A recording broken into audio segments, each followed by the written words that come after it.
we plan on participating.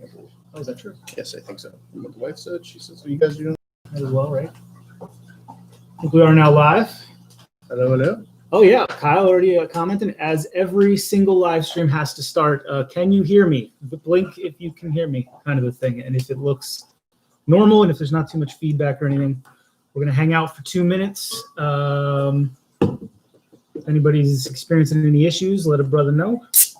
What was that? Audio good.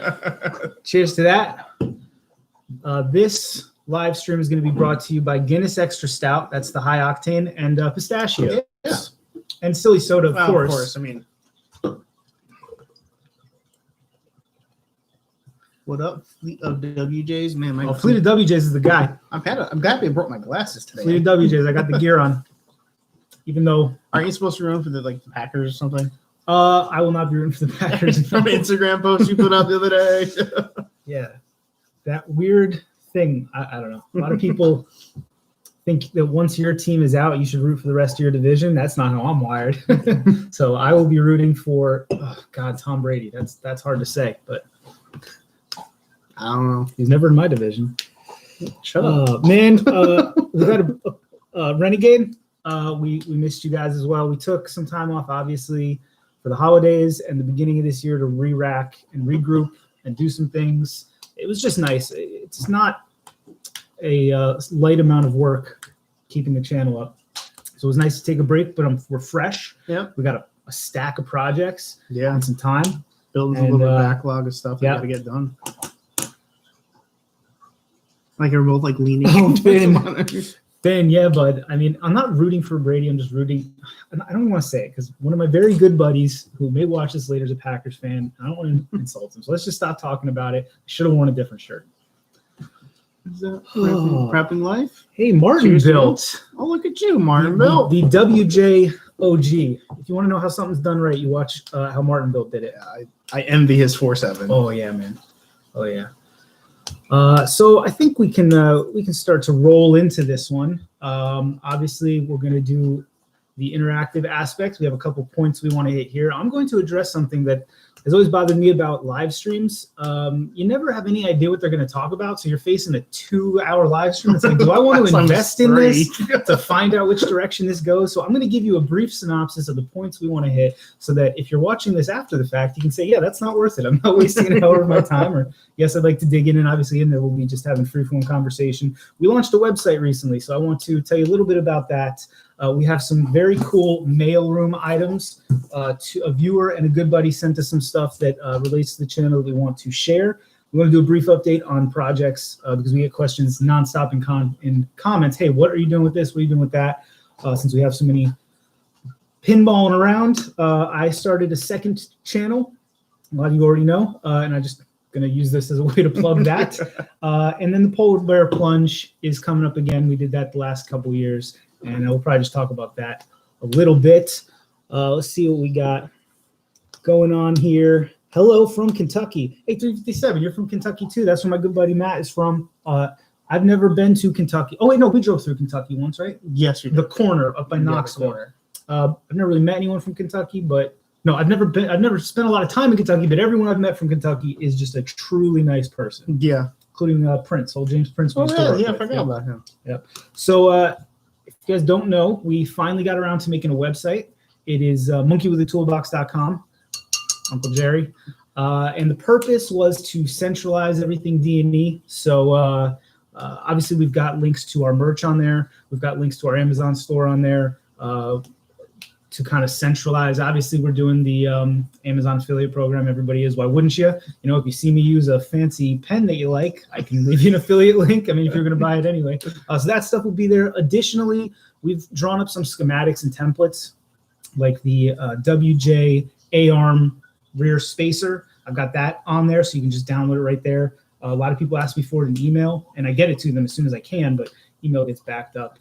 Additionally, we got a section on there where you can suggest future videos. So if there's something you're just dying to see addressed and you want these two driveway monkeys to do it, can I suggest you ask Martin Bill instead first? But if you're really determined to see us do it, you can leave us a suggestion there. As well as some other stuff, how to contact us, where to find us. So if you get a chance, go check out monkeywithatoolbox.com. Let us know what you think about it.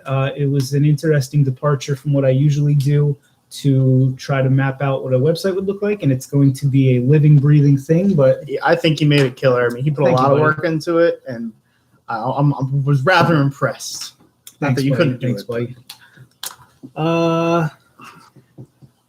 You like a 70-inch monitor to read this. Fleet of WJs. It's doing something weird where it's asking me to allow to show something. Sorry. Oh, he said okay. He said hit him with your. Oh yeah, absolutely, bud. We converse on there anyway.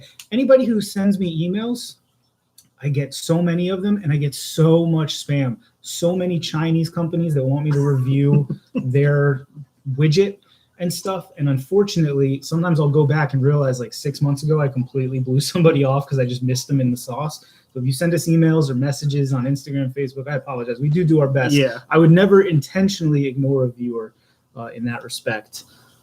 Hey, why did the YJ only come with the 4-cylinder engine, and why did it not come with a small 6-cylinder? Well, the YJ definitely had the 4-liter. Yeah.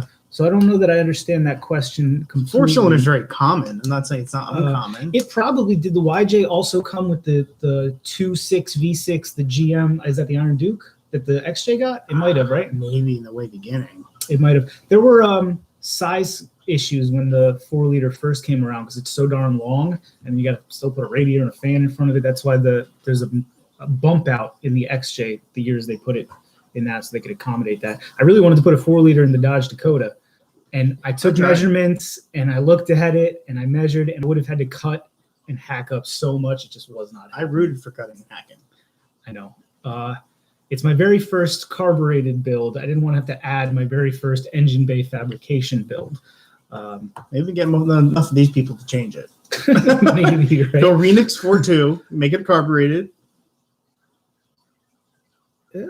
Hey, Prepping Life, my good buddy. Are you Prepping Life? Are you from up in Minnesota, someplace where they get lots of the snow? I know that, maybe Montana, but welcome, bud. Good to see you here live. I'm missing snow. We don't get no snow.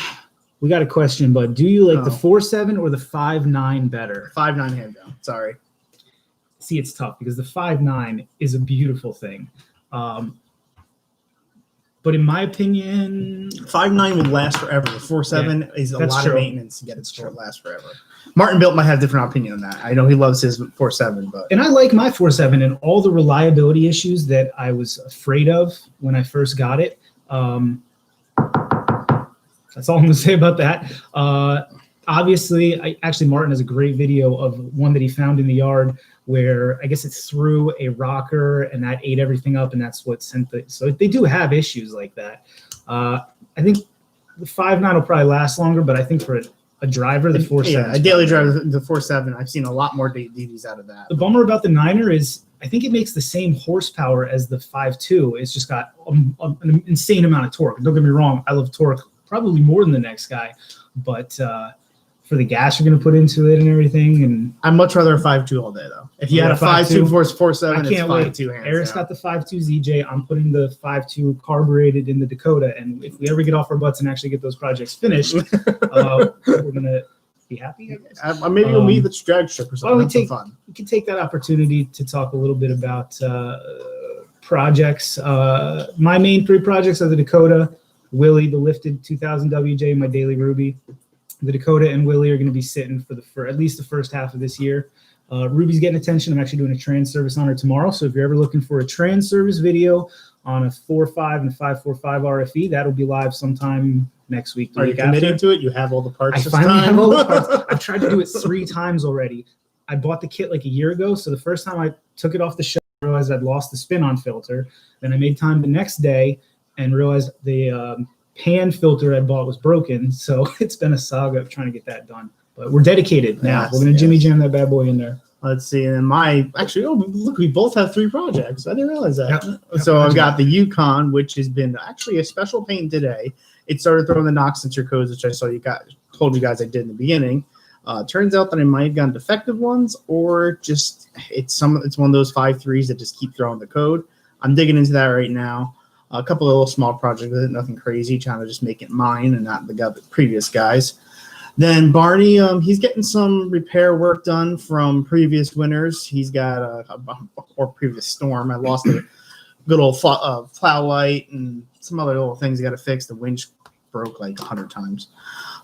So fix that up. And a couple little things on there. We were talking about doing some little upgrades that, are common for the 4-liter in those years. And then we got to talk about the blue Jeep, the gold 5.2 that's sitting in my backyard. I go out and start her every other couple days, make sure she's still running. Still starts up, still goes. It still needs a little TLC on that, but rear brake lines yet?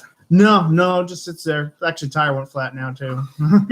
Those are the projects we're going to try to do videos on this year, but I'm telling you right now, most of them we're going to sit the first half. We're going to address our daily drivers and stuff. I'm getting a lot of people, including our good buddy Dennis. He's actually one of our Patreons. We talk all the time. Dennis is an incredibly interesting dude. They're coming in with their "I love my Niner" comments. I was not hating on the Niner, and I'll take a Niner ZJ in a minute. After driving the 5.2 for a minute, I definitely want to drive. I've driven a 5.9, but not fully choofed it. I'm a WJ guy all day, but I'd probably trade both of my WJs in the driveway right now for a clean 98 Niner ZJ. I've always had a dream of putting a 5.2 into a WJ.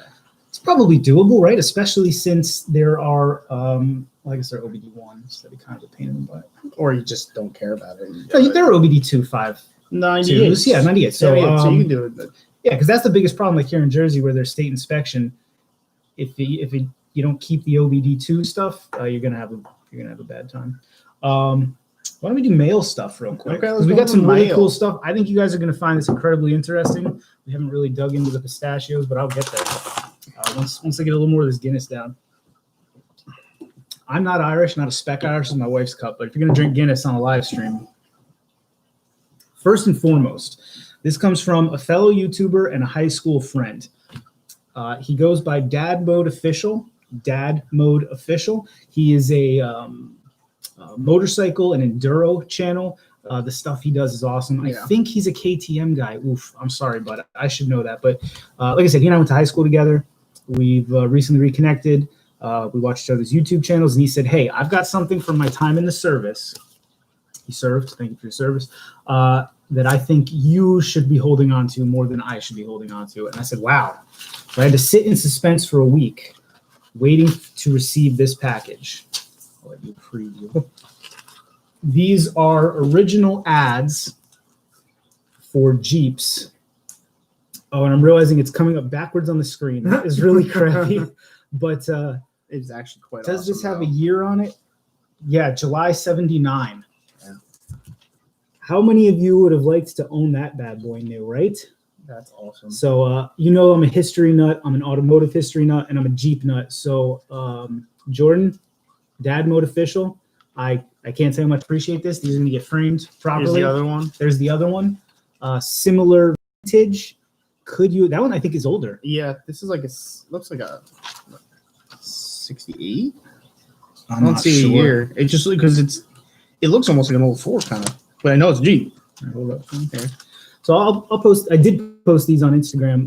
I will probably get good copies of these to put on monkeywithatoolbox.com so that they are crisp. People can enjoy them. I realize it's a bummer it's coming up backwards, but you got to read these paragraphs, man. There's nothing better than like AMC Jeep marketing, because it was basically just like, hey, do you ever need to drive up the side of your house? There's a Jeep for that. Well, speaking of driving up the side, someone asked what our thoughts are on the 392 Jeep. I actually had the opportunity to sit this far away from a 392 Durango today. I want to put 392s in everything. The fact that Dodge started using the American way of rating engines again, all right? Liters are for your soda. Your sody pop. I'll even drink beer in liters if that's how you want to. But if you're talking about engines, cubic inches for me, please. That's why the 5.2 in my garage is a 318, and I love the 392 Jeeps for sure. I think that they definitely need to get a V8 in the Wrangler, right? If it's going to be a serious competitor with that Bronco. And I know a lot of people hate me that I say that, but that Bronco is a Wrangler killer. It was designed for one purpose. Like most cars are like, hey, it's designed for this, but if it also happens to be super competitive with X, nope. It was like, hey, build something that'll defeat the Wrangler, please. Can you do that? That's basically what it is. Got a whiny dog here. Did they note any of the tow rating with the V8 Wranglers yet? I didn't look into it. I literally just happened to see it. But What are the cats in now? 9 or? Oh, I don't know. Yeah, that's not They're mine. full frame though. Yeah, that's And the does thing. anybody know what the Gladiator can tow? Hey, Random Act to Dave's. Dave Random's here all the way from Winterpeg, man. I told you. 92 Dodge Viper. That's funny. Yeah, Dave's bringing up the fact that Dodge goes to the parts bin a lot. Like the Viper filter was like a high performance filter that they put on the Viper motors is the exact same filter that we put on our 4 liters and 4.7. I think it's got a thicker casing and I don't know, maybe more pleats or something, but pretty interesting, right? It's super hard to keep up with questions. I apologize. Hey, D, I emailed you. I never got an answer. So I was addressing that, Ted. I thoroughly apologize. I get so swamped with emails. And not like anything I need, not from you guys. It's like it's mostly Chinese company that want us to like, hey, we've got a vacuum that doubles as a blender. Can you review that, please? It's like, what? Did you watch the channel? Because we don't really do a lot of blender reviews. If you do have an important question, you want to reach one of us, try us on Facebook. That's at least linked to both of our phones. We're like, okay, maybe we can get a second to respond. You know what? I was introducing for anybody who just joined us that we just sent a website live. Maybe I will build in a direct thing there, though that just goes to my email, so that doesn't help. I want to do a chat feature if you can log on for like an hour at night and see if we're on chat. That'd be kind of cool. Right? Eric's the techie, so I'll have to look into that. I'll ask our IT department what that would look like. Live chat, guys. It'd be a help desk. Yeah, a couple people saying love the full-size Jeeps. Obviously. Oh, come on. Agree. Scott, all the way from Australia. I've been missing you, bud. That's awesome. Yeah, Scott is a trucker in Australia. Queensland, if I recall. So keep your eyes on the road, but your ears on D&E, bud. Yeah, so moving on. Some other really cool stuff that somebody sent us. This is from Brian, who's been a viewer for a long time. We've been talking to him on Instagram for a long time. He hit me up an email and he said, listen, but I live here in Toledo. For those that don't know, you need to know, Toledo is where there was a Jeep factory. My WJ, your WJ, was built in Toledo. And is there still a factory in Toledo? I feel super bad that I don't know that. Anyway, big Jeep town. He said, I want to send you guys some T-shirts. And I didn't even imagine what was going to show up. Super cool. Oh, yeah, those things are awesome. By a company called, actually, I'll tell you at the end because I want to bump the company as well because he does good work. So he sent us each 2 shirts from one of the Jeep capitals, Toledo, Ohio. I mean, that's a pretty awesome shirt. My understanding is that 419 is probably their area code because I was looking up this screen printer's page and he's got a lot of 419 stuff. So shout out to Toledo. Shout out to our buddy, the amateur hour. Our buddy Brian. And shout out to Jeeps, obviously. This is the one that Eric prefers. They're both awesome. This is the one I really like.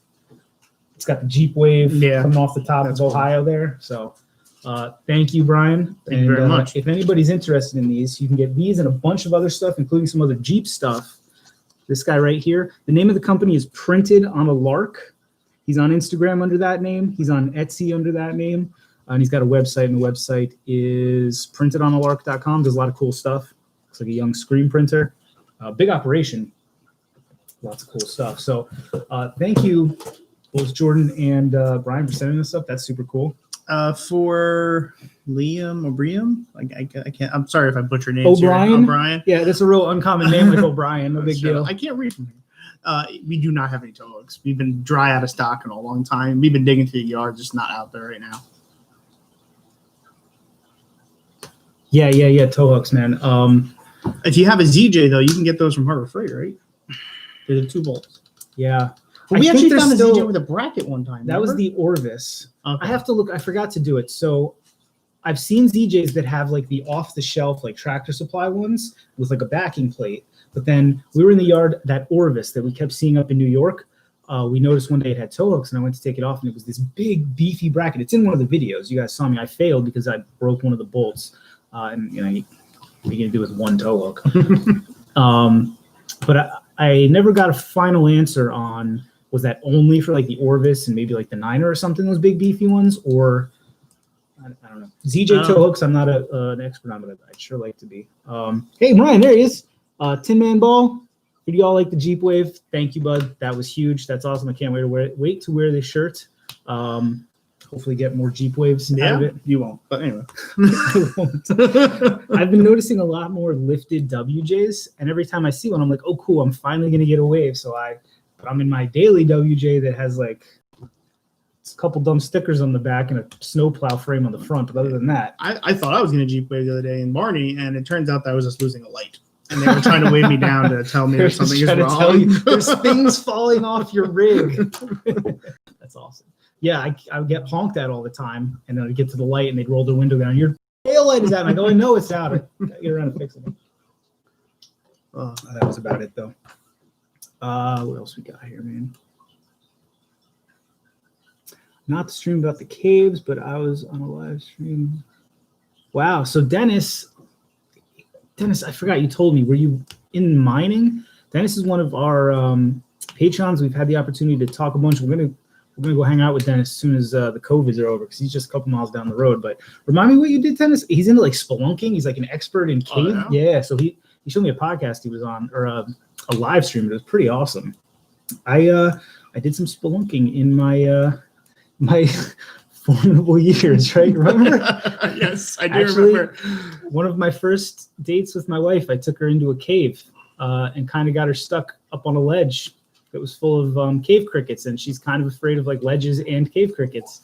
It was a first date, so she kept that fact from me. But for any young guys out there, maybe avoid spelunking on a first date. Or I learned young is avoid doing adventurous things that you knowing with going with you, because I've ended up very high on cliffs and looking down like, I'm not going down that. You're stupid. No. the viaducts, right? Yes, the viaducts specifically. Anybody who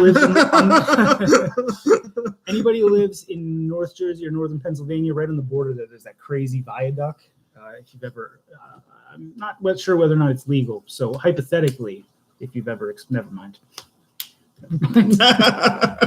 Stop there. Dennis is an ex-commercial diver and cave rescue search and rescue. That's awesome. It's insane, dude. Did a lot of cave rescues.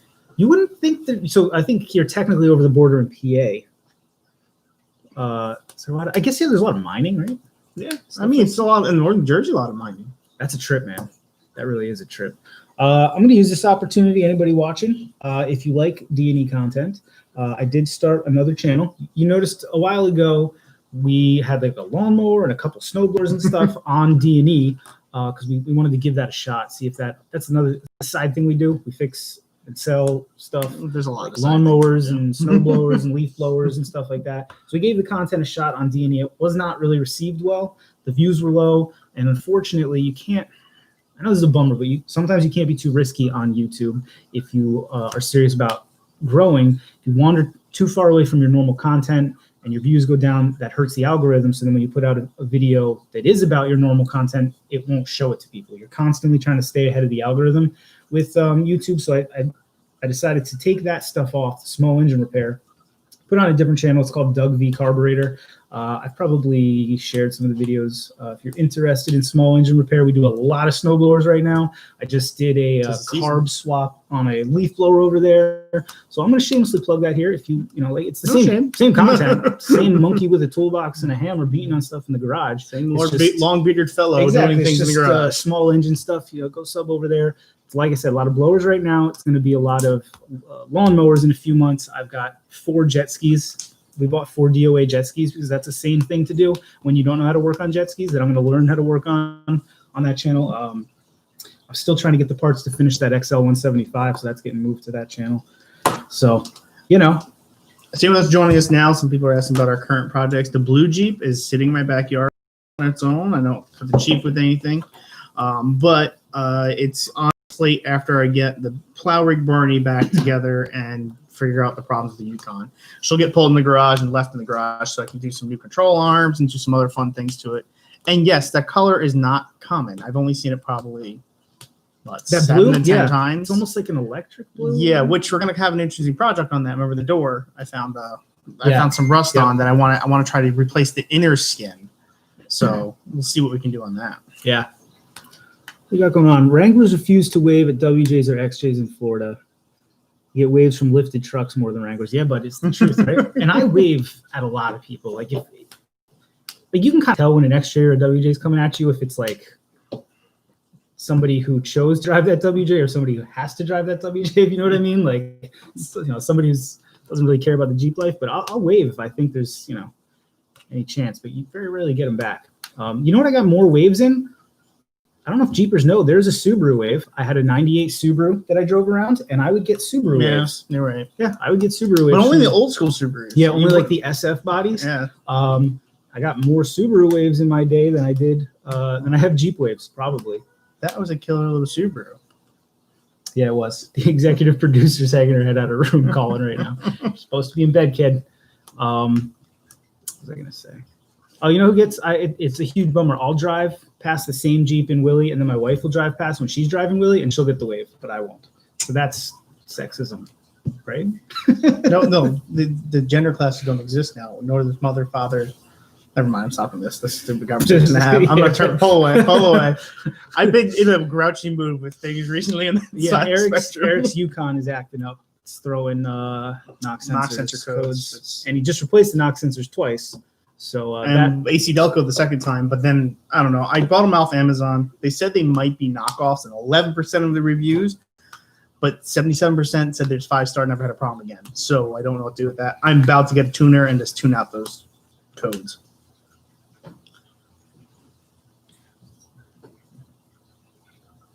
Why do they make the comments so tiny? I think there's probably a way to make them bigger, but that requires work. Yeah, I watch other people's live streams, and I'm like, oh, they know how to live stream. Yeah, no, we're like this, squinting at the screen. And I always wonder, Tess wants to give Uncle Eric a hug. Oh, sorry, dude. I always wonder, like, the only way you can live stream is to actually go live, and then you got to figure out everything with everybody watching you. So I never bother risking stuff. Eric Rust, what's that? People are mortified. People from the South are absolutely mortified when they see our vehicles. And I've had a lot of people like, what is wrong with you? Like, why don't you know? Mother Earth reaches up from the salty ground and reclaims them. You're lucky to find if you don't have like a little bit of rust on any car up here. Like 4 or 5-year-old vehicles already starting to get ate away. And I mean, I know that if you live in Florida, you're probably like, well, just wash your car, right? It was 25 degrees here today. It takes a lot to wash my car when it's 28 degrees. And and the self-car washes around here are expensive now. I went and washed both my cars. It cost $26 for both cars. I was going to say, YouTube ad revenue is great, but it's not paying for me to spend $26 once a week. And they go so heavy with the road salt because if they don't, everybody complains the roads are terrible, our tax dollars. And so they just dump that stuff on there to keep all the Karens quiet. And the result is my Jeep just slowly disappears all winter. Barney is very much on that disappearing track. That's actually a project I have planned, and I have to do it this year because if I don't do it this year, there's not going to be enough of the Jeep left, and I'm not even kidding. I'm cutting out the rockers on Ruby, the 01 WJ, and I'm going to replace them with square tubing, and that is going to be functional on Ruby because the rockers are all rusted out, but I want to figure out the ins and outs of it so that I can do beefier ones to have actual sliders on Willie, which is the 2000 WJ, the Laredo. That is definitely coming. I've been planning that and doing the math and getting a bill of materials together for years at this point.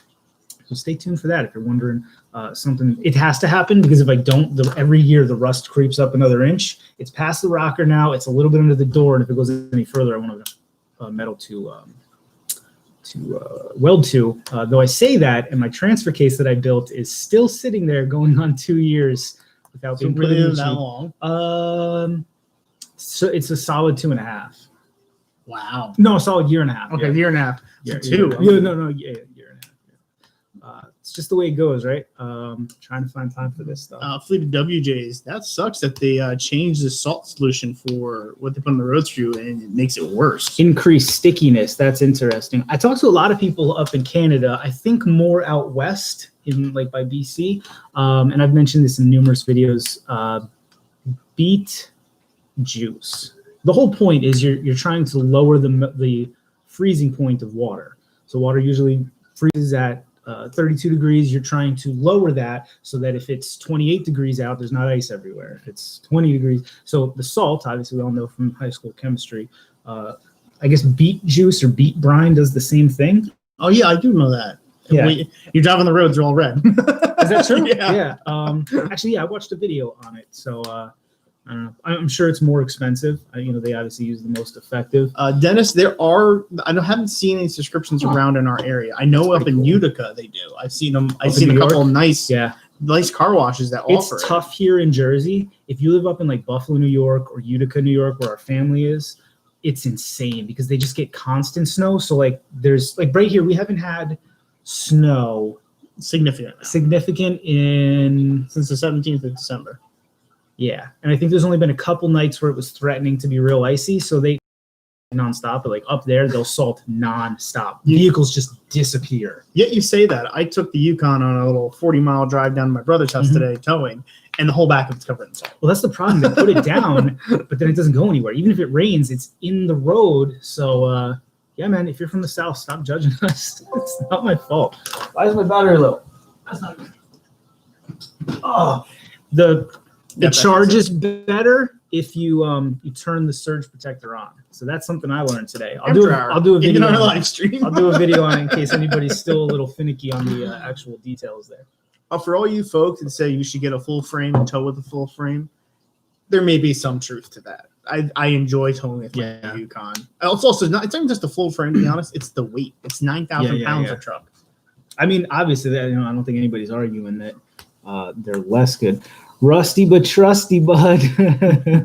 Better in a rusty Jeep than a newer Toyota. Hey, I'll take my 31-inch, 4-inch lifted ZJ any day. That's rusted all out. Eric's ZJ is the definition of rusty but trusty. Yeah.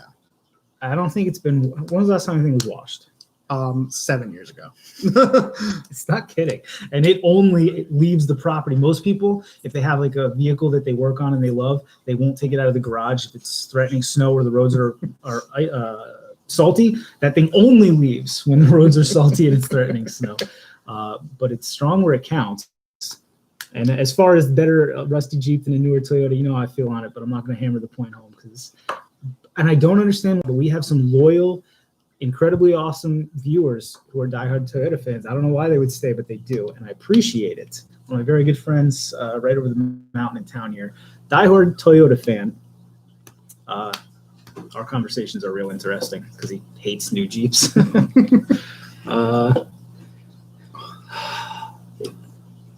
Snow content. They want the wheeling snow content. I will definitely contribute, Barney, to some snow wheeling content. We used to go snow wheeling all the time, and then we reached a point where we got, kids and houses and like our insurance would be low. What? Yeah, and it was like, hey, I can't just break something every time the snow comes. I promise you have to come shoot while in Barney because I'm out in the 12 inches. We will do a video plowing in the rustiest Jeep in the north. And I do donuts in it while I'm plowing. Let's plow on it. So. Renegade, you're saying you work at a car wash? You're down in Florida? You're down in Florida, right? Or are you in Hawaii? Are you from Hawaii? You told me the other day. We talk all the time. Renegade just put a stroker in his Jeep. Is that done, Renegade, or are you still working on it? It's snowing outside here in central Cali. Is that normal? My sister used to live in northern Cali near Humboldt, and she said it's just 50 degrees and cloudy all year round. Summer, it's 50 degrees and cloudy. Winter, it's 50 degrees and cloudy. I said, that sounds pretty awful. And on top of it, you're in California while that's happening. So what's the upside? But I don't know if we're going to get snow next Tuesday, Dennis. I look at the forecast. It looks like a chance. It's 1 to 3. Yeah, Tuesday, 1 to 3. I think we'll get some, but it's going to be a little bit. I hope so. I wouldn't mind it. We make money when it snows. Eric plows, and then we sell snow blowers. So it'd be pretty awesome if it could snow. Very much so. Ain't no business like snow business. I think we've hit dang near everything. If anybody remembers last year and the year before, for that matter, we did the Polar Plunge, which is a great event. It is down in Seaside, New Jersey. They do them all over. The one we go to is in Seaside, New Jersey. Yes, that Seaside. And a bunch of idiots get together and they jump in the Atlantic, usually in February. It's going to be in April this year. But the whole point is to benefit the Special Olympics. Great cause. We get a huge group together. Last year we were Team D&E in the Sea. I don't know what we're going to be this year. We go with my wife's school. She teaches at a school for special needs, Montgomery. So we're going to do that again this year. It looks like they're going to move it to April, which is cool. So look out for a reminder on that. We always ask if anybody wants to get in on that. You can either if you're in the area, you want to jump in the ocean, meet us down there. Project Dan usually joins us. Dano's I forgot to ask Dano when I found out if it was changed, if he was going to make it, but I know Dano. He's gonna make it. Dano's going to be there. He hasn't showed up yet. Did you know tonight they were live streaming? He's always a ritual guy. He might be sitting in his cop car. Yep, maybe. So if you guys want to get in on that, we will let you know what that's looking like later on. What else we got here? Check out Dano's channel. He's got that cop car Jeep now. That's really cool. That he's going to be pulling the parts out of. Yeah. He bought a cop Jeep, cop version of the XJ, which is really cool. It's got the high idle. It's got extra power steering cooler. What else do the police editions have? Bunch of switches. Which I always tons of switches for like the fast idle and lights and stuff. So, Toyota fan in a Packers jersey would, yeah, bud, you already know a Toyota fan in a Packers jersey. I don't think we'd get along, but maybe he's a good person. Speaking of snow, that reminds me. Is that true? Speedo, Near right? Atlanta, you guys get some snow?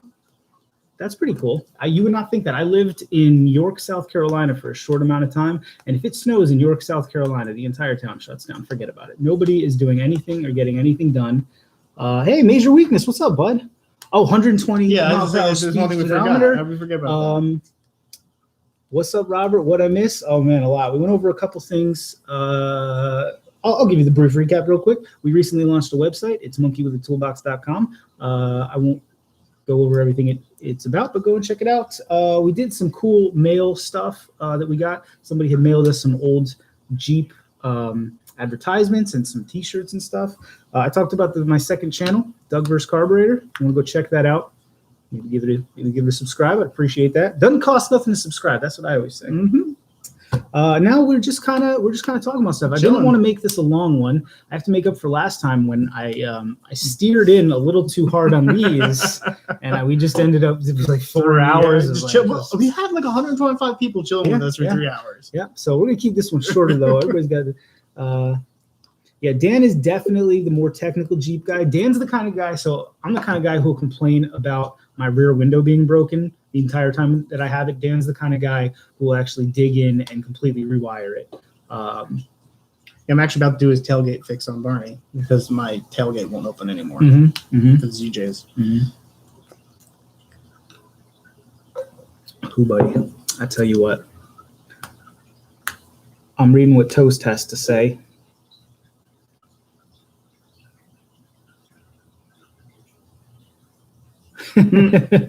That's funny, bud. Hey, Zach. Yeah, I lived in York, and I actually worked at Carowinds. This is when I was a teenager. Paramount Carowinds. I worked in the Scooby-Doo themed gift shop, and if you want to know what a real crap job is, working in a Scooby-Doo themed gift shop at a basically no-name theme park in York, South Carolina is pretty high on that list. Scott Radicki, he says Verilog constantly popping has had bearings put through it. It's concerned for a failure. Front Verilog. That is a bummer. I've heard of people who rebuild Verilogs, and I've heard of people who say they can't be rebuilt. You just got to brick it.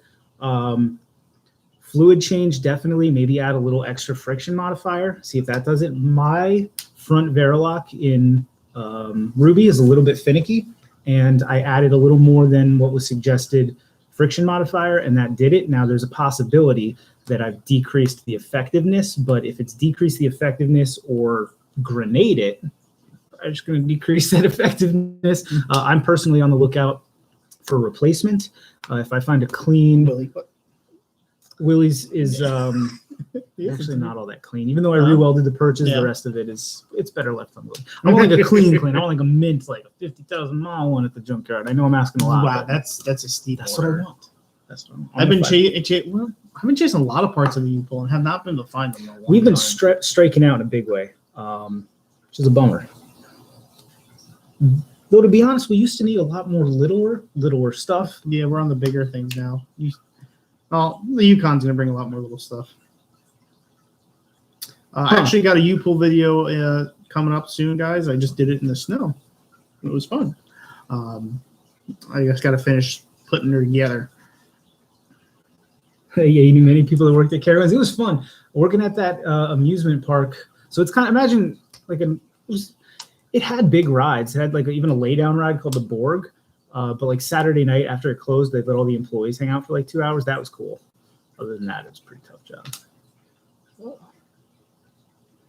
98 ZJ 3-inch lift on 31 KO2s. That's Amen, but that's dream Brian. Jeep. That's our buddy Brian with the shirts. Yeah, that's a nice Jeep right there. I mean, I've actually been talking to you about it. I'm considering trying to go up to a newer ZJ. I love a ZJ. Or WJ. I've been thinking about a WJ hard too. Never daily to ZJ. It's like one of the only. It's the only hole in my what I consider the holy trinity of '90s Jeeps. I would like to. I was just talking to Ash about that today. Gotta give me a ZJ. It's on the old to-do list. Too. I'm just gonna take your blue one. You're not using it. You can have the purple one. I'm gonna take the blue one. You can have the purple one. We could go through this all night. I'll hand you the keys tonight. Before COVID, did you ever go wheeling camping in Canada? Would you? Never been to Canada myself, bud. But I recently acquired a very good buddy. He's may or may not still be on here, but I would love to go to Canada. As an American, I'm not gonna lie to you.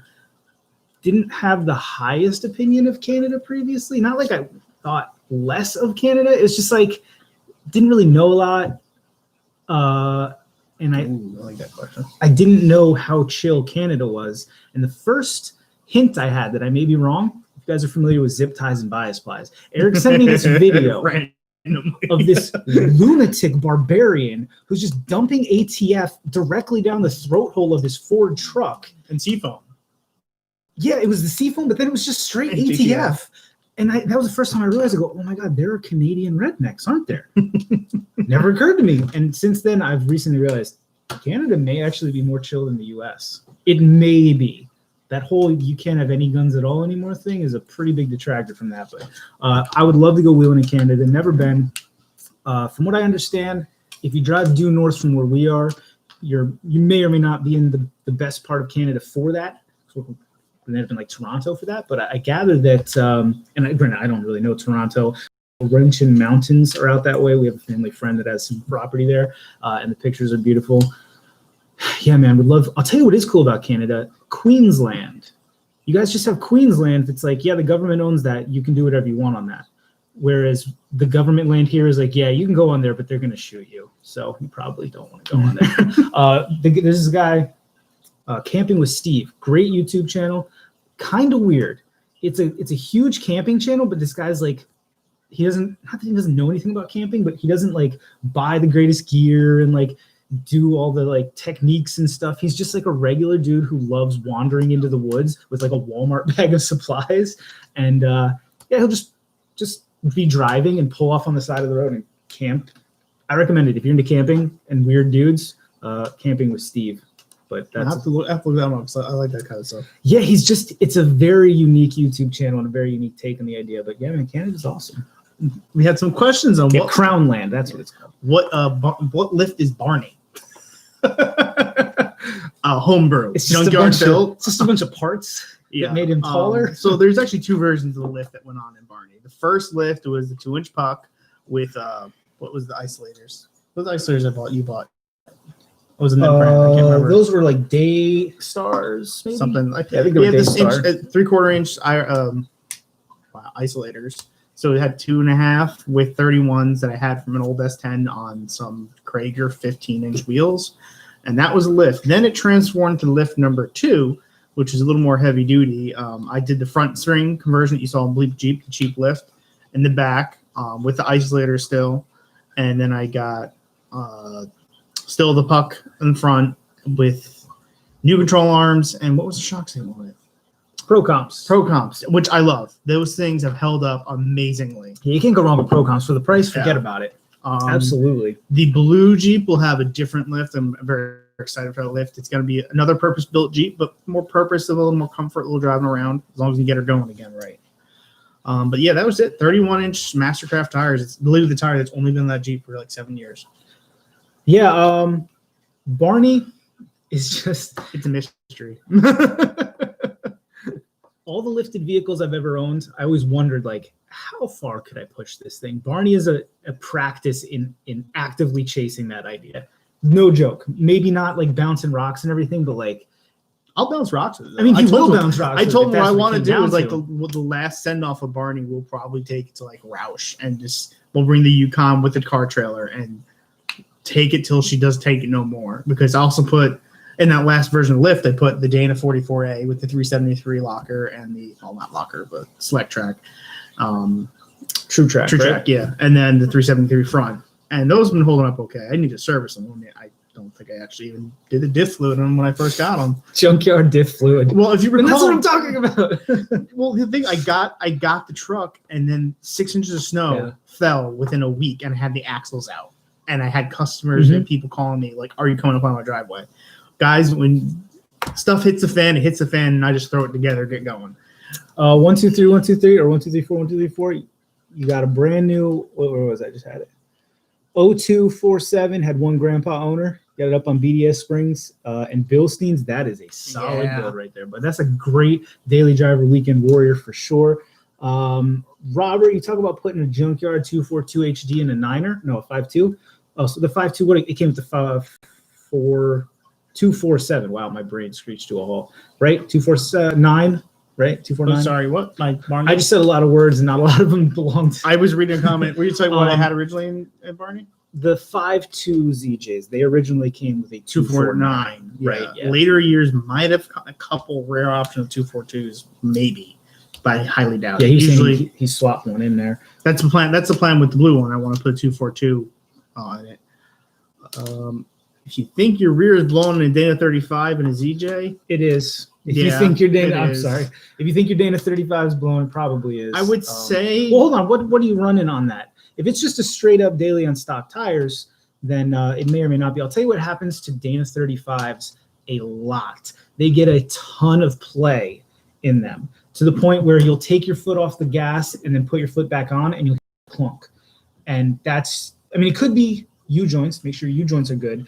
But in several of them, I knew my U-joints, my bearings were good. It's just a ton of play in between. Yeah, also, like you're saying, what's going on? Because I remember my transfer case making all types of noise. I welded my 249. Yeah. You when you used to drive the thing hard before I did the transfer case swap, you put it in park and you hear tink, tink, tink, tink of the metal cooling down and readjusting. Yeah. It was wild.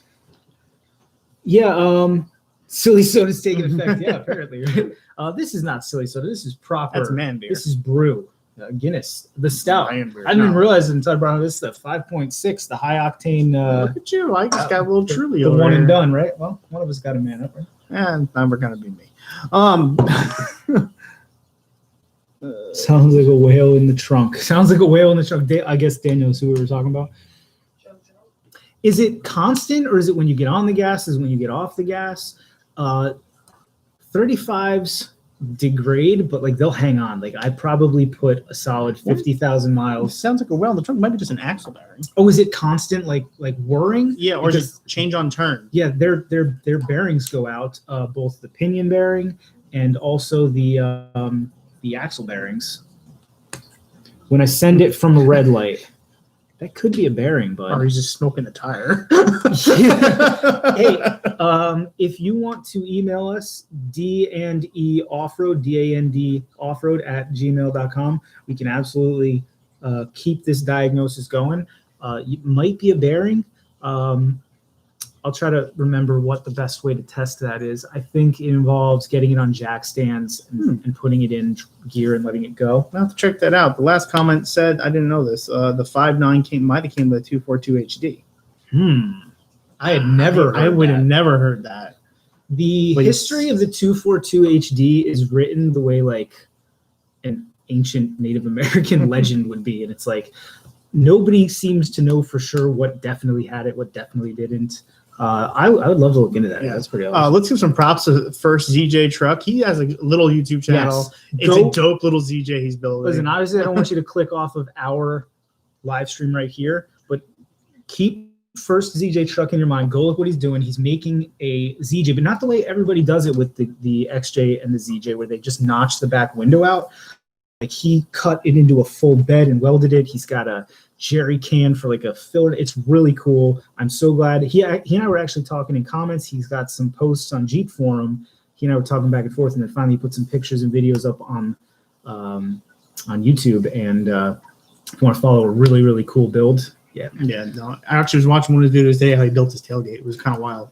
Okay, Prep and Life. I actually got the answer to this recently. Why did Venezuela, or why does Venezuela get beefed up versions? So the Venezuela ZJ got a locked Dana 44, an iron 44 from the factory. I don't know for sure what the ZJ got, but I'm assuming something similar. And that's because if they imported them into Venezuela with big, beefy differentials, a winch on the front, and something else, they were not passenger cars. They could be listed as industrial vehicles, and you avoided some massive tax. So I'd known that, and in a couple of my XJ videos, I actually mentioned that Venezuela got like the best version of the XJ, and somebody from Venezuela said because if you import them, kind of like they make everything in the United States hit the light truck thing so that you can avoid certain emissions points. You know what I mean?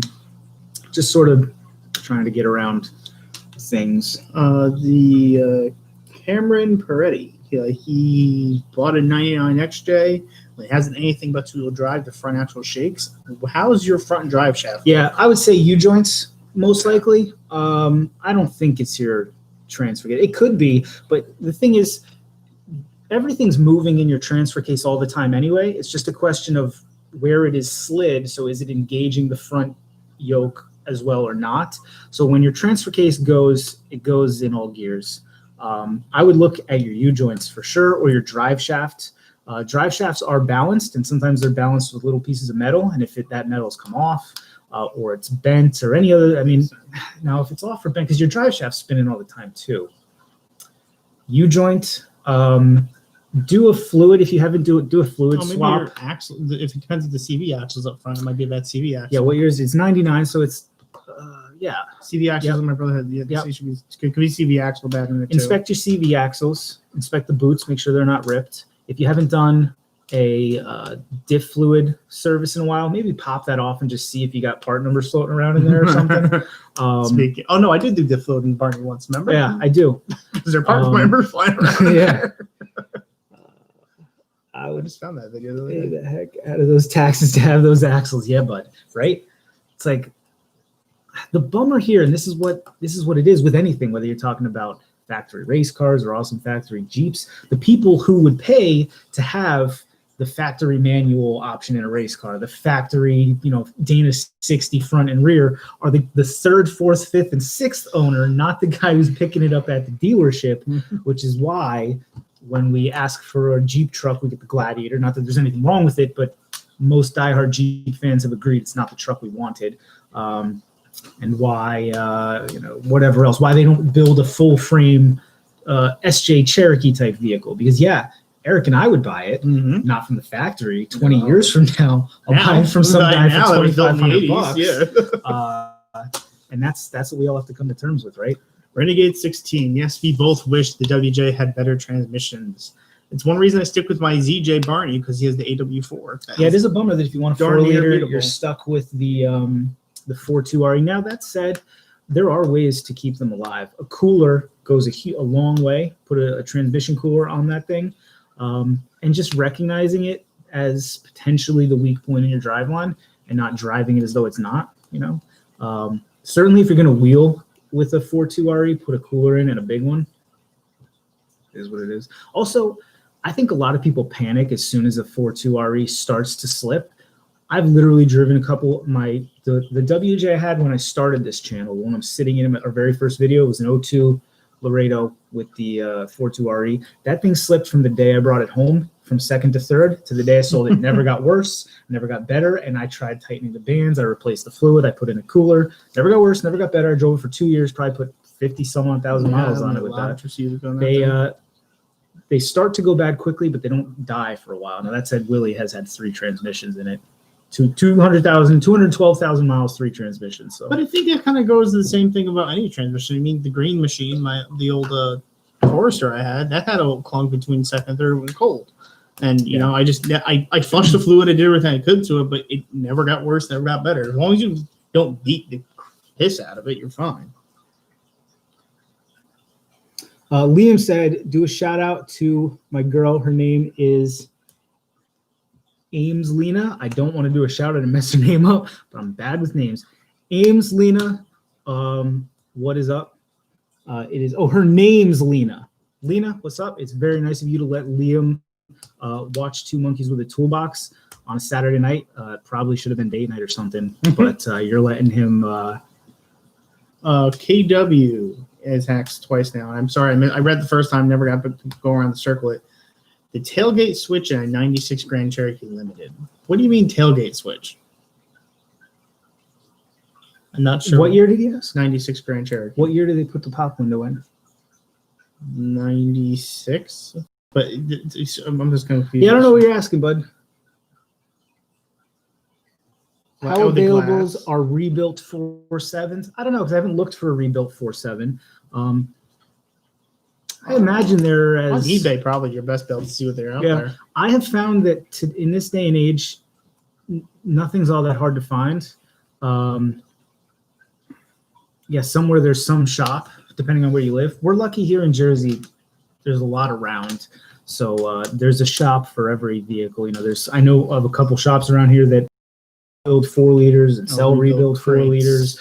Eric's got a couple people local that'll do full rebuild Subarus and stuff.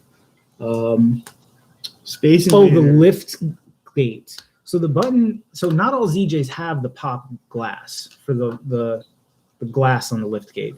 They started in I thought it was 95, might have been 96. It's 96. 96 is when they changed the overhauled. body style. Yeah, they overhauled. It should be, right underneath. It should be where the lights are for Yeah. the license plate lights. There should be the button right there. Right there. If your window pops. It might be recessed if it's jammed. It might be That's sitting true. there level and you just don't see it. Check Yeah. if you have to pop it out with a pocket knife or something. There's no button, I believe, inside the truck to pop it. I think it's only on the tailgate itself.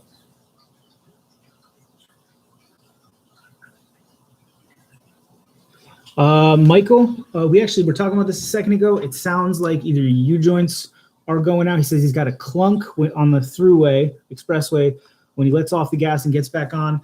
That's most likely one of two things. Either your U-joints are on their way out, very much on their way out, or Dana 35s, when they start to get long in the tooth, they get excessive play.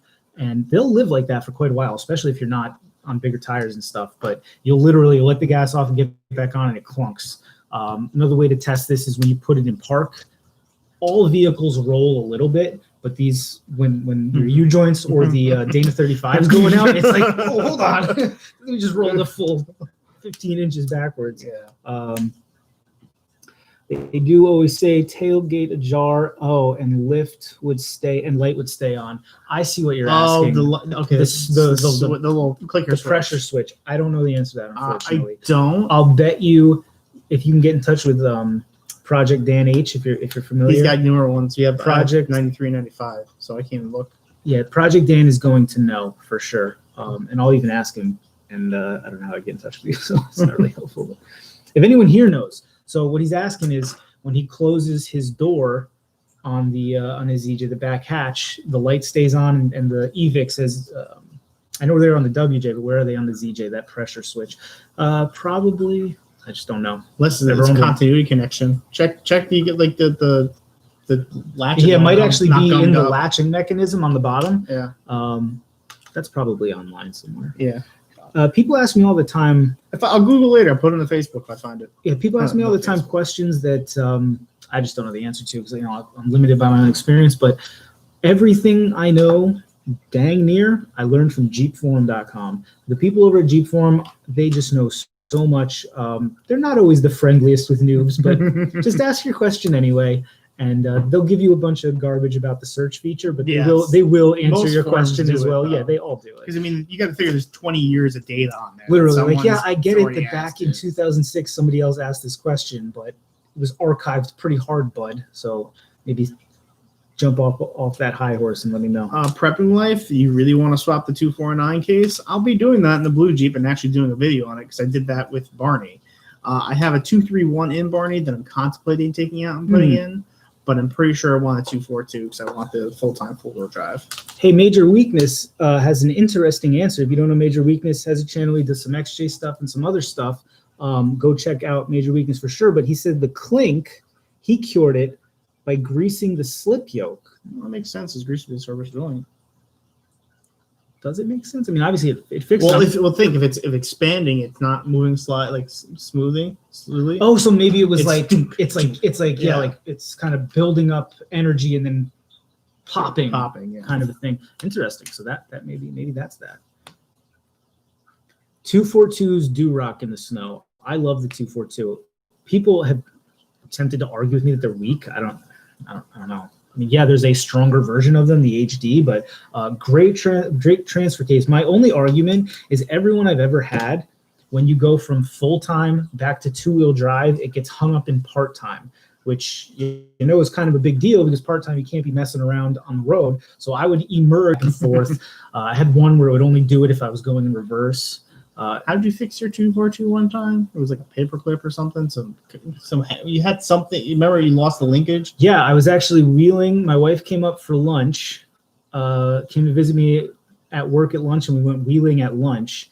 And I went to move it back into two-wheel drive, and my linkage fell off. And it was stuck in part-time because I've been wheeling in sand. So I had to use a hammer to tap the transfer case back into where it was. And I don't remember what we did to get the linkage on. But yeah, that's another thing people don't realize. People ask me all the time, like, my linkage is broken, the transfer case is stuck. It's just a lever on the side of the transfer case down there. You can very easily swap that back to where it belongs. T-shirt biz. That's how our t-shirt biz is going. T-shirt biz is pretty good. Yeah. We're really happy that we brought it in-house because we control the quality and we control everything else. Teespring is cool. If you're just starting out, Teespring is great because obviously you don't have the ability or the means. But you got people who are trying to support you, and then they get a really crappy product, and there's nothing you can do about it. People would hit me up like, "Look at what I ordered from Teespring," and literally like half the design isn't there. I ordered a sweatshirt myself from them. The first wash, like everything came off of it, and there was nothing we could do. So for anybody that doesn't know, we made the choice to invest in a vinyl t-shirt press, and we educated ourselves on how to do that. So I don't have any of our merch. I guess I should usually wear it instead of bumping the bears. I should have put our stuff on, but we're over on Etsy. There's a link in our website out. Well, if you go to monkeywithatoolbox.com, there's a search feature for our merch if you are interested in the stuff we do. I am in the process of trying to recreate the things we had on there, like breaks are not a privilege. They're right. They're not a right. They're a privilege shirt. Yeah, I'm trying to get. It's a little harder with the process to do now to get some of the cool things I did with them, but I'm going through the process and recreating some of the old school designs you had, just in case anyone wants them. Yeah, Teespring has the ability to take anything. I mean, you can take a photograph and they'll literally be able to put it on there.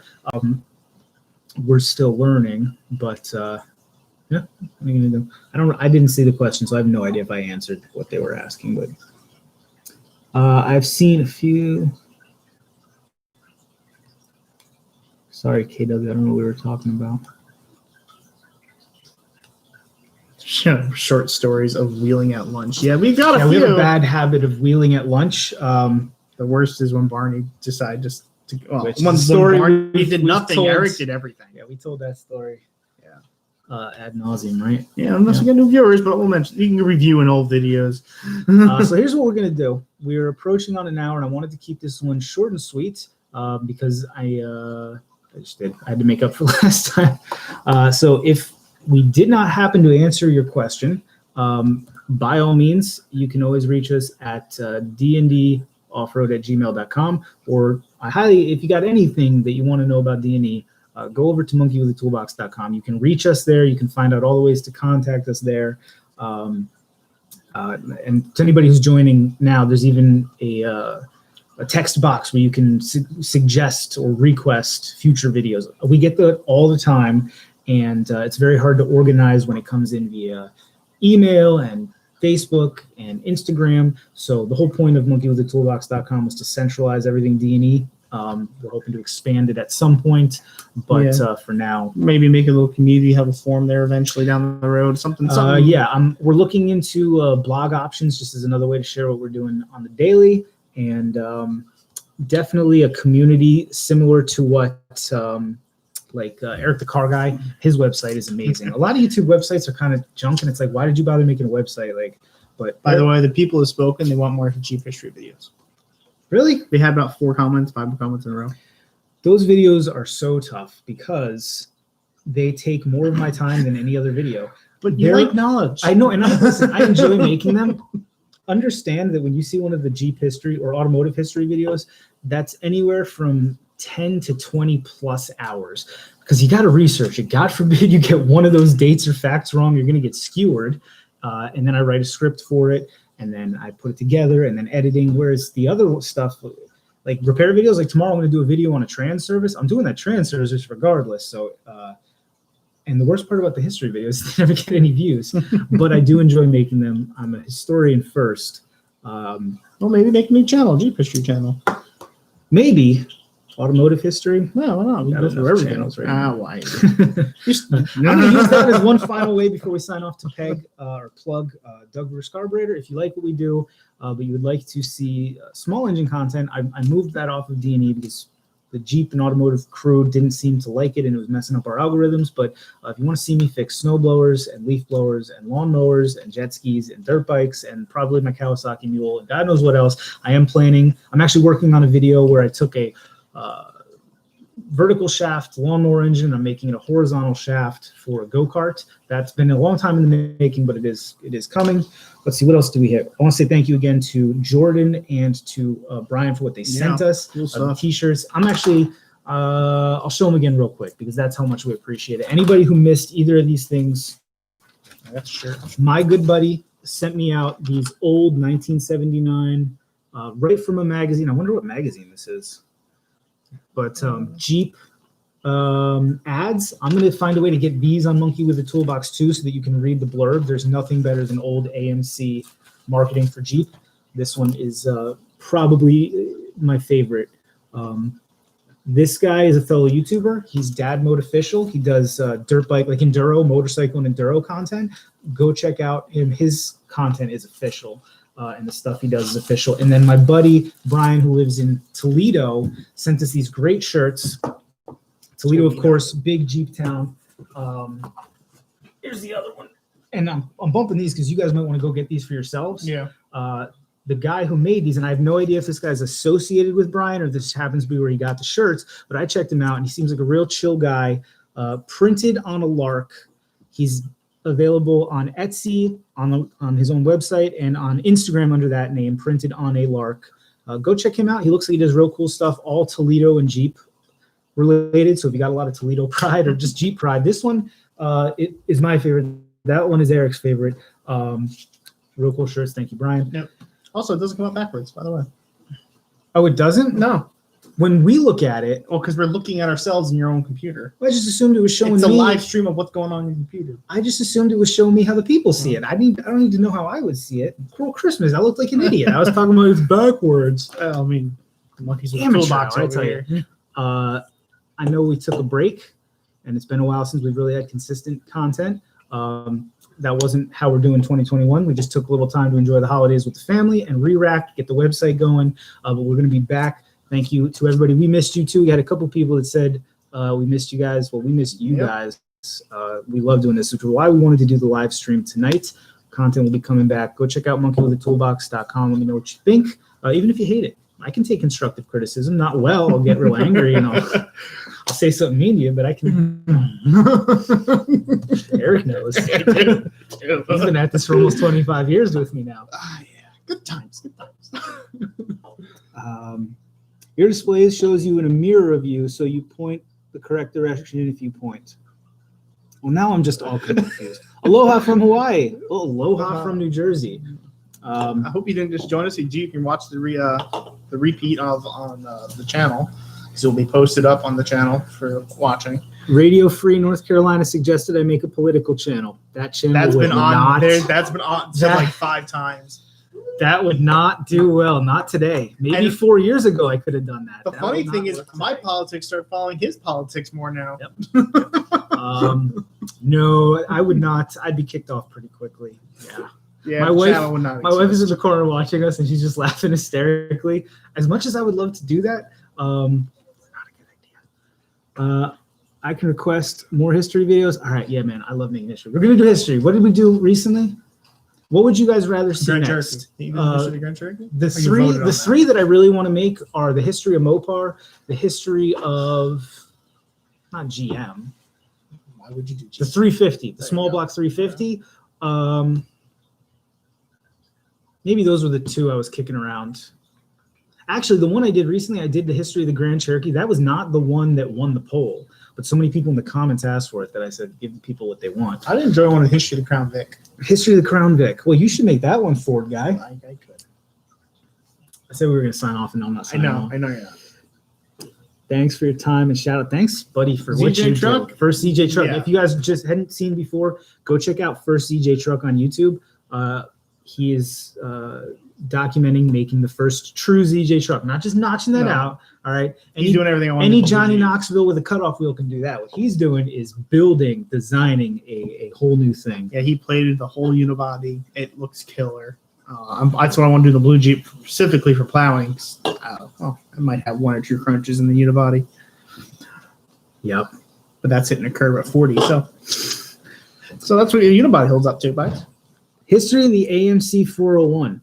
That'd be tough because I don't know anything about it. I usually try to pick topics that I already have some You should background look in, up the but- Gremlin. Okay, I can do it. Maybe just a history of AMC in general. Yeah, I do love AMC. I have some. They're in. I mean, obviously AMC is in a lot of my Jeep and auto.